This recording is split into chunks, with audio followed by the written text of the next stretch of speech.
Қазақтың ұлттық тағамы жұқпа көже дайындаймыз.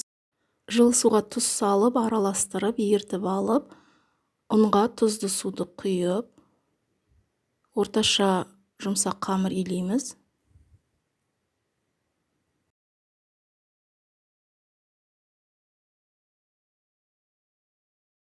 Иленген қамырды пакетке салып тұндырып қоямыз.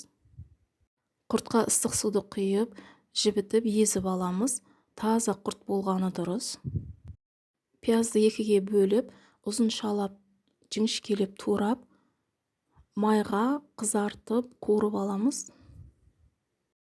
Майға қуырылған пиязды ұнатпайтындар болса, кәдімгі көк пиязды майдалап турап, қуырмай үстіне қосуға да болады.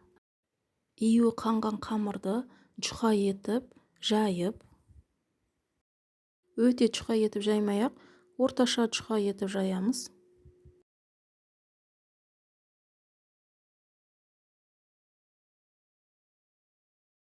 Жұқа етіп жайылған қамырды табамыздың көлеміне қарай бірнеше бөліктерге бөлеміз.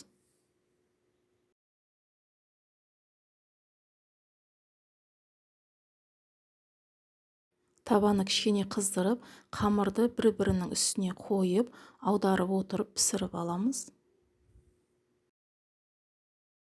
Қамыр жұқа болғандықтан өте тез піседі, қарап отырып күйдірмей пісіріп аламыз.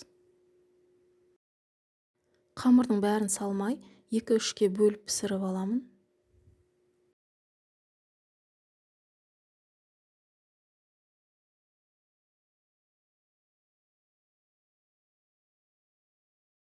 Жұқпаны қолмен үзіп,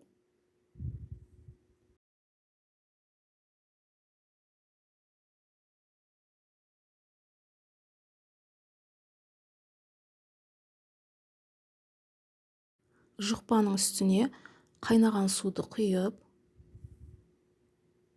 айран қосамыз. Қолдың айранын 2-3 күн холодильникке қойып, кішкене ашытып алып қосамын. Жібітіп, езілген құртты қосып, қызартып қуырылған пиязды саламын. Дәмін көріп, татымына қарай тұз қосып, жұқпа көжені араластырамыз. Көнеден келе жатқан балалық шағымыздың ең дәмді тағамының бірі ас болсын.